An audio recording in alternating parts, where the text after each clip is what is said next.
3 పడవలు ప్రకాశం బ్యారేజ్ దగ్గరికి వచ్చాయని, ఆ 3 ప్రకాశం బ్యారేజ్ని పలుమార్లు గుద్దుకున్నాయని, ఆ గుద్దుకోవటం వలన ప్రకాశం బ్యారేజ్ దెబ్బతినదని, దెబ్బతినటమే కాదు ప్రకాశం బ్యారేజ్ కొట్టుకుపోయే పరిస్థితి వచ్చేటటువంటి అవకాశం ఉందని, దీనంతటికీ కారణం వైఎస్ఆర్ కాంగ్రెస్ పార్టీ కారణమని, అంతకు మించి ఇది ఒక కుట్రని, ఏదో ఒక విధంగా ప్రకాశం బ్యారేజీకి నష్టం చేసి ఆ వచ్చినటువంటి నష్టం తెలుగుదేశం పార్టీ వల్లే వచ్చింది అని ఒక అపవాదును క్రియేట్ చేయాలనేటువంటి ఉద్దేశంతో వైఎస్ఆర్ కాంగ్రెస్ పార్టీ నాయకులు ఈ కుట్ర పన్నారనేటువంటి మాట చంద్రబాబు నాయుడు గారు చెప్తున్నారు, ఇరిగేషన్ మంత్రి గారు చెప్తున్నారు, హోంమంత్రి గారు చెప్తున్నారు. వారికి ఉన్నటువంటి మొత్తం పత్రికా రంగంలో వారికి ఉన్నటువంటి బలం అంతా కూడా పత్రికలు రాస్తున్నాయి, టీవీ ఛానల్ చెప్తున్నాయి. దీనన్నిటికీ కారణం వైఎస్ఆర్ కాంగ్రెస్ పార్టీ కుట్ర.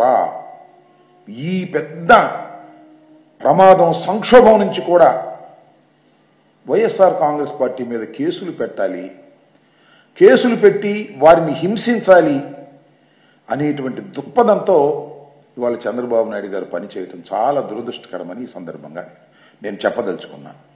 అసలు ఇదేం నాకు అర్థం కాల. 3 పడవలు గుద్దుకున్నాయంట.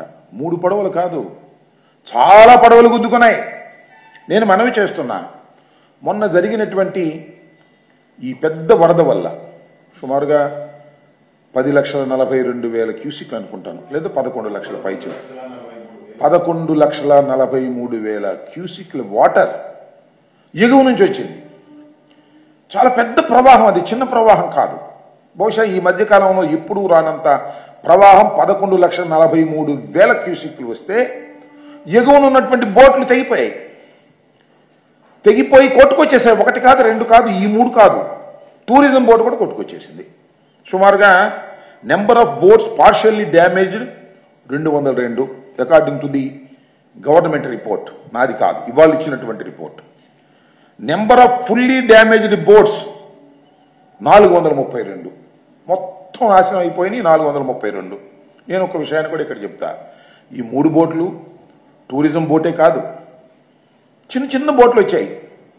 అవి ఏంటంటే ఈ ప్రకాశం బ్యారేజ్కి సంబంధించినటువంటి గేట్లలో పట్టేటటువంటి బోట్లు.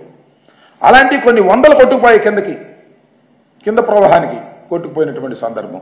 ఈ 3 బోట్లు చాలా పెద్దవి కాబట్టి అవి పట్టేస్తే అవి డ్యామేజ్ చేయడానికి కుట్ర పన్ని వైఎస్ఆర్ కాంగ్రెస్ పార్టీ వాళ్ళు ఇదంతా చేశారు. దానిలో పాపం కోమటి రామ్మోహన్ అనే ఆయన ఒక ఆయన, ఉషాద్రి అనే ఆయన ఒక ఆయన, వీళ్ళిద్దరిని నిన్న అరెస్ట్ చేశారు, ఎఫ్ఐఆర్ రిజిస్టర్ చేశారు, కోర్టులో ప్రొడ్యూస్ చేశారు. వీళ్ళిద్దరూ వైఎస్ఆర్ కాంగ్రెస్ పార్టీకి చెందినటువంటి వ్యక్తులు అనేటువంటి మాట మాట్లాడుతున్నారు.